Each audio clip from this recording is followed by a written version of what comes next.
Hi, Craker here from Karma Studios in Thailand, bringing to you a roundup of the year, how this has been in 2020 for us here at Karma, and how we've approached all the difficulties and the problems that our music industry has collectively faced, and what we've done about everything to resolve a brighter future for 2021.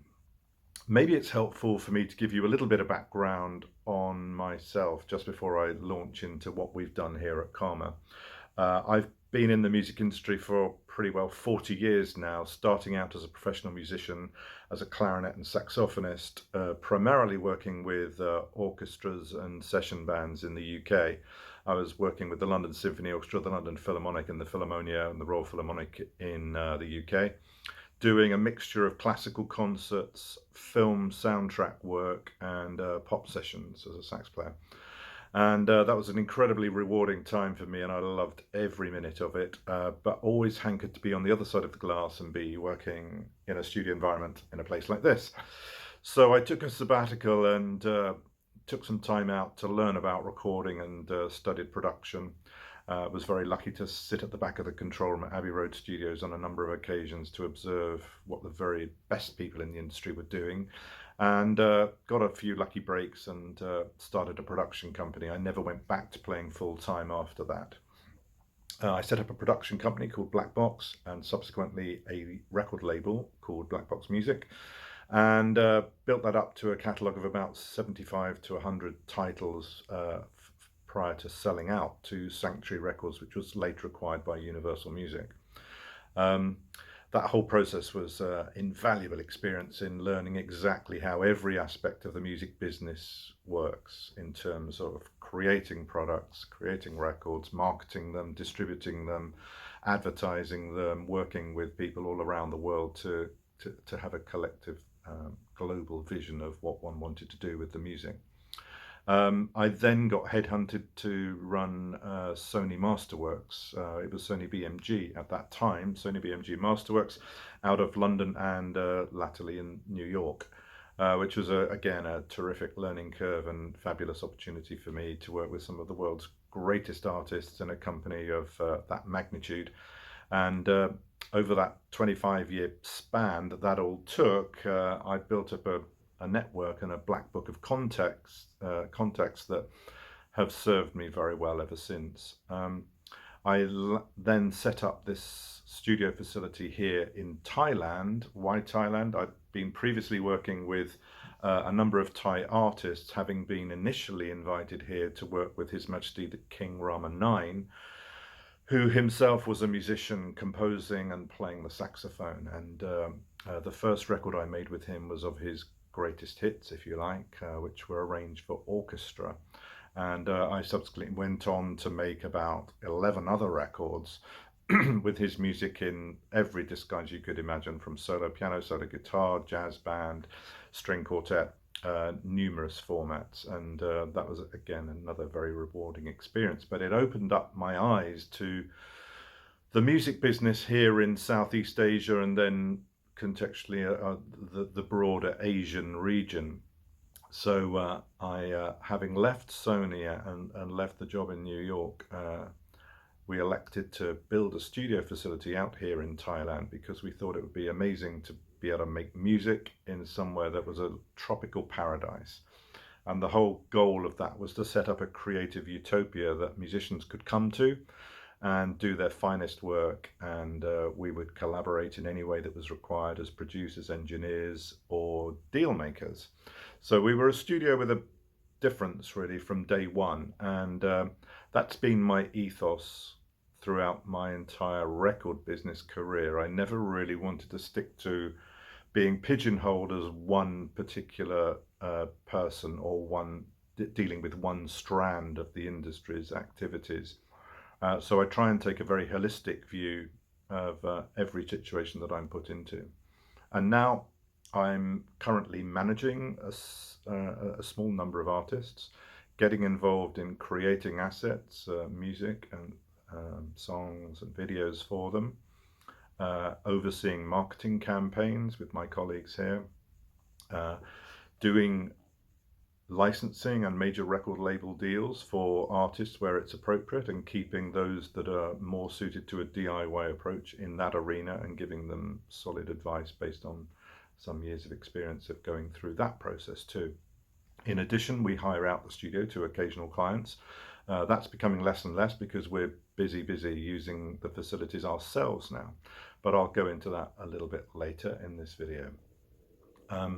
In addition, I have done a lot of work in Hollywood on film soundtracks, most famously, I suppose, for producing the soundtrack to Interstellar for Hans Zimmer and Christopher Nolan, and The Little Prince with Mark Osborne, who did Kung Fu Panda, and numerous others. And I'm now also working on various film assets for the Bollywood industry as well. I'm working with a company that's based in Toronto that's exclusively operating on the Indian market as well. So all of that adds up to an incredibly rewarding portfolio of activities, and I feel very blessed to be working in this industry doing so many different things.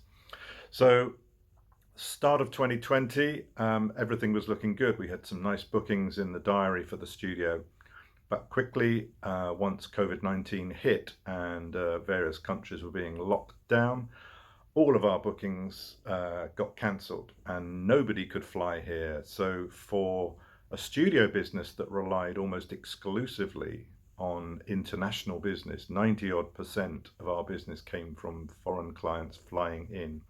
That dropped off a cliff to zero.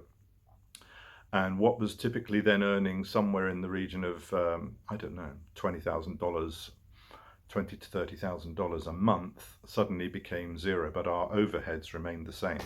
So anybody with any sense of business will understand that that's pretty tricky to sustain unless you've got great cash resources. We had overheads here still, mortgage on the studio to be repaying.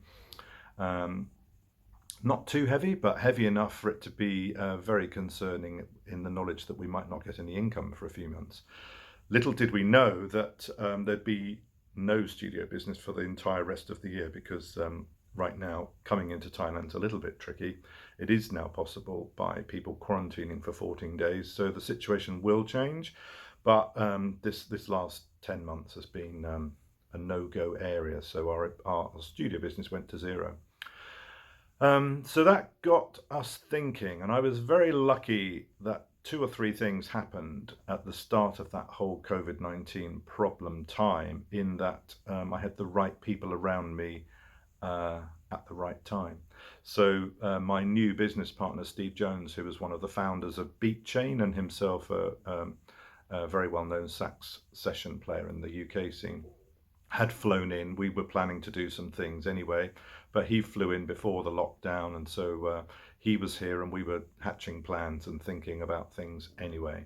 And then just literally before the lockdown happened, out of people being able to fly out of the USA, my son flew in from Los Angeles, and he's been here ever since as well. He's a pretty eminent young songwriter producer who's had some amazing successes, most profoundly here in Asia, where he has had the fastest, largest selling single of all time in China by a female artist, Jolin Zai, with a song called Ugly Beauty, which then became the album title and the tour name as well, and won numerous Golden Melody Awards. So he was no stranger to the Asian music business and felt that he might be better set up here working with us during lockdown than being in Los Angeles, where life was getting pretty tough pretty quickly, and lots of restrictions, as you know, there.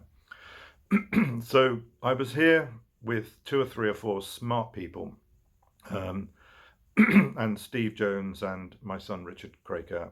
We all sat together here and started scratching our heads about how we were going to make a business that could sustain us through this difficult time. We didn't know it would be lasting as long as it did.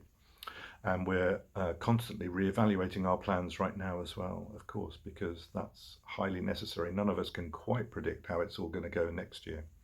Our initial approach was to get writing songs and pitching songs to labels and A&R guys that we're very friendly with over the last 10 years, and that proved quite successful. We had a number of interesting things happen and relationships building in that area. But one must realize that one doesn't get paid early in the cycle of a song that gets cut.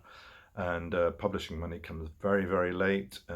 Producer fees are still very much in abeyance of how the industry wants to deal with all of that. And the way that we would cut deals was very unclear. That's becoming clearer as this year has progressed. And I was heartened to see Troy Carter's piece in MBW last week, first week of December, detailing how things must change for the future and how record companies and producers and everybody operate together. So there is movement on that front. But so we had to find ways to carve out our own success and survival in this industry by getting involved in things that would generate money in the longer term, but also in the short term. So we're still doing songwriting work and production for various artists, and we've had some fantastic successes here, I'm pleased to say, through some songs that both Steve and Richard wrote and that Rich produced for bands here in Thailand, notably Lyra, a new girl band that was an offshoot of BNK48, marketed by Universal Music here in Thailand.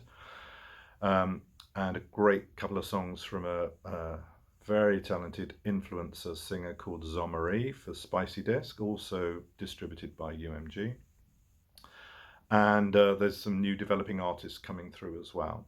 So we've had some good fun with all of that, and that's proved a very successful business model for us as well, because it's things that are tangibly happening here in Thailand, and that they've found their way to success quite quickly.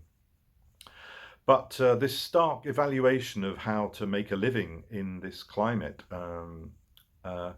made us really, really draw deep on understanding what our strengths really are and what we could offer to the music industry at this moment in time.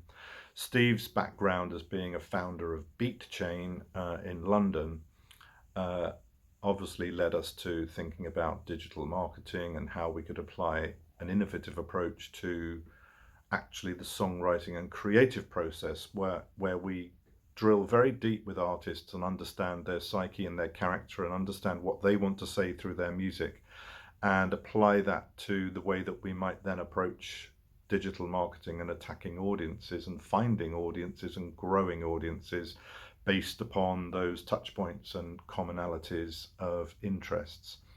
So all of us delved very deep into researching all about online marketing and the strategies with Facebook and Instagram, etc. And that's a science in a way that we're applying to everything that we're doing now, so that everything we do creatively has some kind of contextual relevance to the way in which we will market it later down the line, which is not an approach I always took in the older business model, where we just wanted to work with artists who had something to say, and then we would find a way through thick or thin to find an audience and build on that through traditional media. Now we can get very much more scientific, and that's the exact approach that we're taking day by day now. So to that end, we've set up a new entity called Karma Tribe, which is a marketing side of the Karma business here, where we evaluate artists' opportunities and we help people get more streams, get more traction, get more connected to the audiences that are going to love and do love what they do. So Karma Tribe is one business that grew out of this COVID-19 time. In addition, my experience and background in running major labels and indie labels led us to making a very, very valuable and strong connection with Warner Music here in Asia. I'd recently become friends with Simon Robson, the president, who's again recently been promoted, and he's heading back to the UK now. But we set up a label here called Karma X, which applies this kind of marketing science and authentic creative approach to the whole songwriting process at its core. And so we've a deal in place to sign 3 artists to Warner Music, which we're just in the process of, and 2 of those are getting done as we speak right now. that means that the first half of next year is going to be incredibly busy because we're writing, producing, marketing, and getting involved in the whole process of making superstars out of the artists that we've just signed. So watch this space for what's happening with Karma X. In addition, my background in the classical genre and soundtrack world led us to thinking about more new age and ambient music and music for syncs. And so we decided to set up a label specifically focused on developing music for solo piano. And so Karma Sounds Piano is another little division of our entity here. And we've amassed a catalogue by creating a lot of tracks ourselves and licensing in and working with some supremely talented young composers and pianists around the world.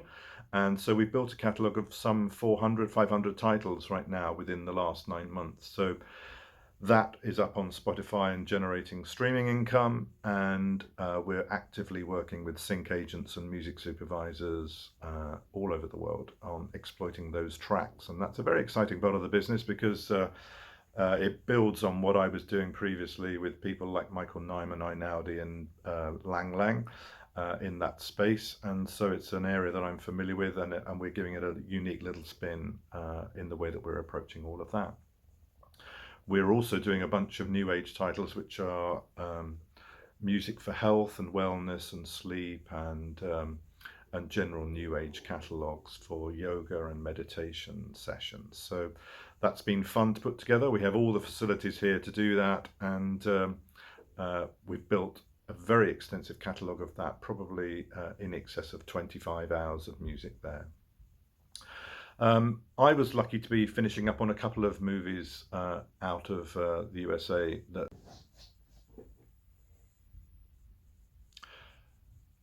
I was lucky to be closing up on a couple of jobs at the beginning of the year that I'd started on major films out of Hollywood. So that kept me personally busy as well for the first 3 or 4 months of the COVID period.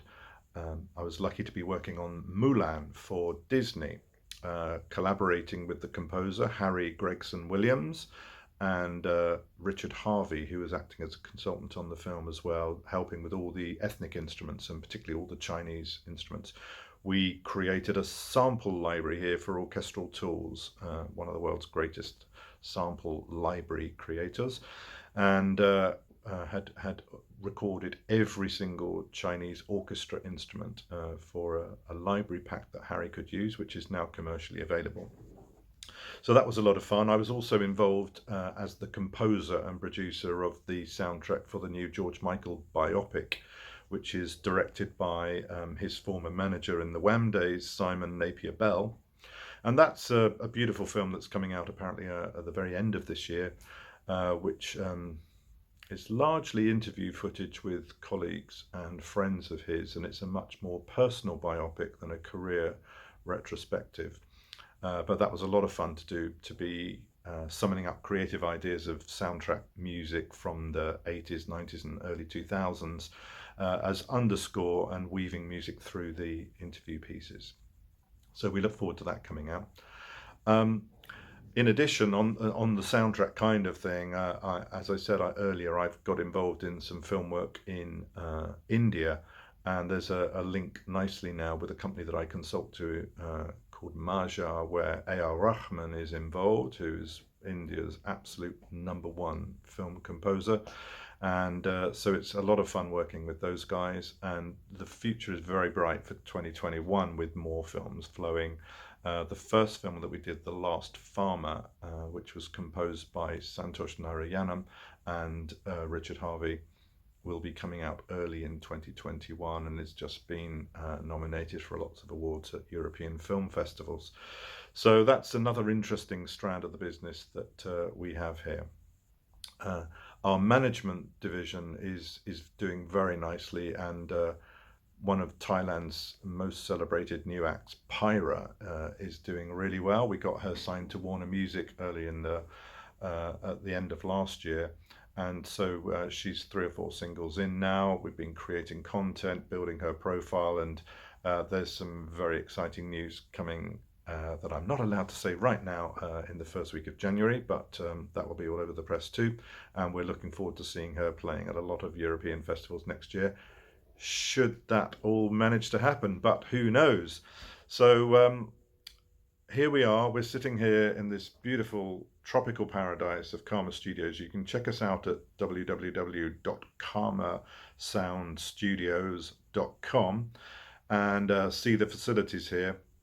We're in a process of refurbishing Studio One here right now and changing a lot of the equipment and bringing it very much more into line with the state-of-the-art needs of contemporary pop writers and producers.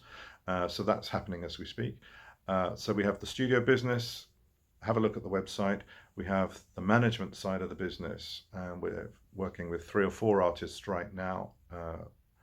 And we have the marketing business, Karma Tribe, which we're making available to major labels and indies if they need it.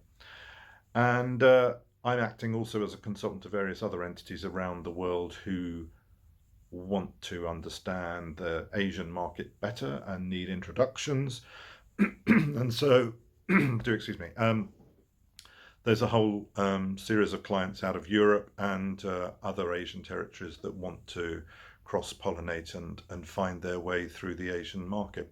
And that's a lot of fun doing that consultancy work and builds my network all of the time, which I really enjoy. So thank you very much for listening to my little piece here. Karma 2020 has been incredibly challenging, but ridiculously rewarding too. And we've done all kinds of things that we would never have been driven to do out of necessity, really. And it's got us thinking in new ways, and communications have been fine, working online, doing video calls. We do look forward very much to doing more live work and having more artists here in the studio, but it hasn't been all bad. And as I say, so many positive things have come out of this. I'm actually pretty happy to have put up with a very challenging fiscal year in the light that 2021 and on may well be much more profitable and fruitful for us going forward. But the thing that drives us most of all is music, artists and singers and instrumentalists, and so we just look forward to working with as many of those as possible and helping them in the best ways that we can. Thanks for listening, and do get in touch should you wish to. My website's chriscraker.co.uk, and the studio is karmasoundstudios.com, as I said. Thank you.